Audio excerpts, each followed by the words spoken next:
It was a quiet morning at Whispering Pines Wildlife Sanctuary, tucked away in the rolling hills of Oregon. The sky was pale blue, the grass still damp from the night's dew, and the air carried the scent of pine and earth. Inside one of the larger enclosures stood a lone Mustang horse. His coat was dull, his muscles thinner than they once were, and his eyes, they held something deeper than sadness, fear. The sanctuary staff had tried everything to help him feel safe. Soft music played through hidden speakers. Volunteers spoke in gentle tones. They gave him space, privacy, even time, but nothing seemed to reach him. He stayed in the farthest corner of the enclosure, always watching, always waiting. Not for danger, but for something he couldn't name. Until one day, a man arrived. He wore a faded denim jacket, old boots, and a wide-brimmed hat that shadowed his face.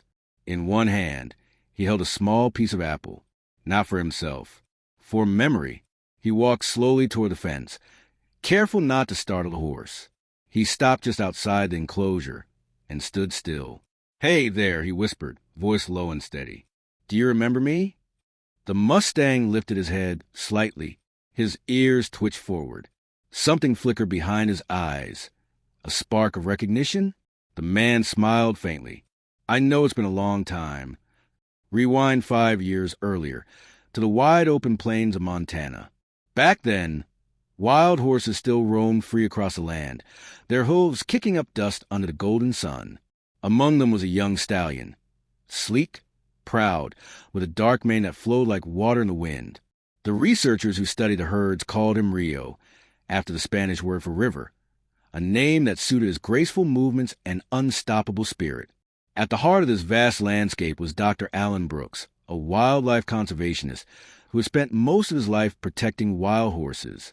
Alan was in his early 50s then, with graying hair and a calm presence that made even the most skittish animals pause to watch him.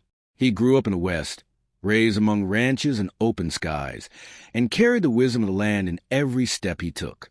He first met Rio during a rescue mission gone wrong.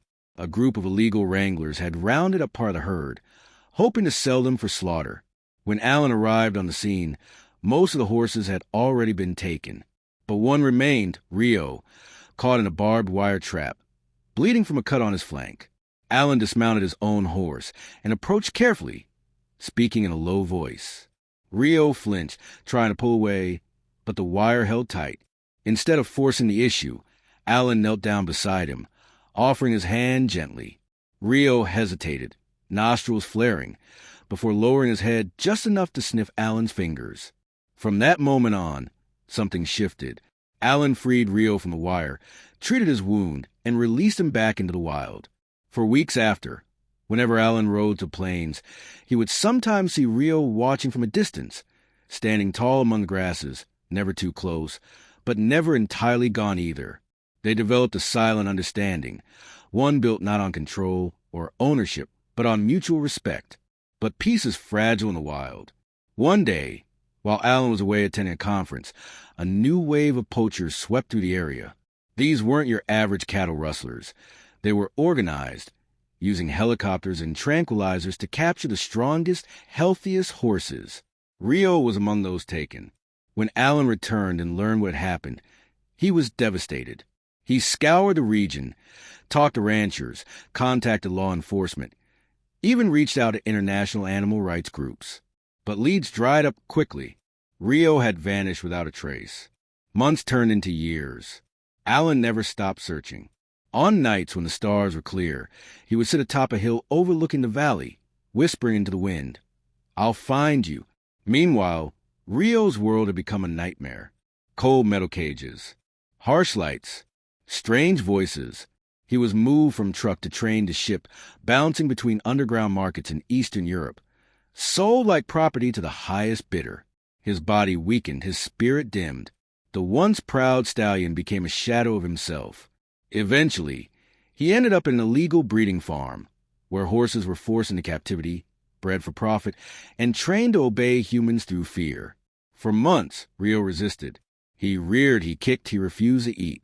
But eventually, the weight of captivity crushed his will. He withdrew into himself, waiting for something, anything, to change.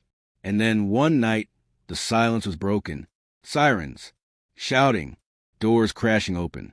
Law enforcement stormed the facility, rescuing dozens of abused animals. Rio was among them. He was flown to the Whispering Pines Sanctuary, where experts worked tirelessly to nurse him back to health.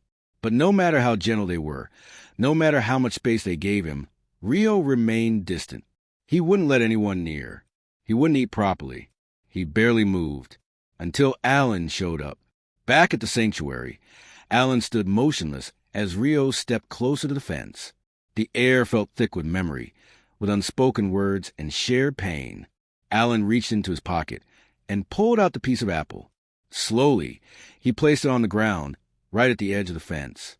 "I brought this for you," he said softly. "Same way I used to leave treats for you back home." Rio stared at the apple for a long moment. Then, cautiously, he took a step forward. Another, and another. His nose twitched as he sniffed the air. Something familiar, something safe. Then, for the first time in years, Rio let out a soft snort, not of fear, but of recognition. Alan exhaled, feeling tears sting his eyes. "You remember me." Over the following weeks, Rio began to heal, with Alan visiting daily, sitting nearby and talking about the plains, the stars, the stories they used to share beneath moonlit skies. The Mustang gradually opened up. He started eating again.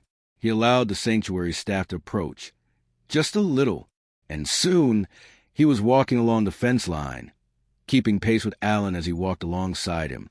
Dr. Emily Carter, the sanctuary's lead behaviorist, watched in awe. She had seen many rescued animals recover, but never so quickly, never so deeply. "This isn't just about trust," she told her colleagues. "This is about connection." With permission from the sanctuary board, Alan began working with a team to plan Rio's return to the wild. It wasn't an easy process. Transporting a recovered Mustang across the country required permits, medical checks, and months of preparation. But finally, 6 months after their reunion, the day came. A private plane landed at a small airstrip near the Montana plains. Inside, Rio stood calmly in his transport crate, ears perked as Alan sat beside him, speaking softly the entire way. When they arrived, a special acclimation zone had been set up halfway between captivity and freedom, giving Rio time to adjust before being fully released. As the gate opened, Rio stepped out slowly, nostrils flaring, muscles trembling from both excitement and uncertainty. Alan stood nearby, watching with pride and sorrow mixed together. "Welcome home," he whispered. Rio paused, turned, and looked at Alan, not as a wild horse to a human, but as one friend to another. Then, with a final nod, Rio turned and galloped into the open field, disappearing into the golden horizon. Years passed. Alan stayed in Montana, continuing his conservation work, advocating for wild horses, and educating others about the importance of preserving natural ecosystems. And somewhere out in the plains, Rio ran free once more. Sometimes, Alan would spot him from a distance, standing atop a ridge, watching the sunset, or leading a small band of younger horses through the tall grass. Occasionally, Rio would come close, allowing Alan to sit quietly nearby, sharing moments of silence beneath the stars.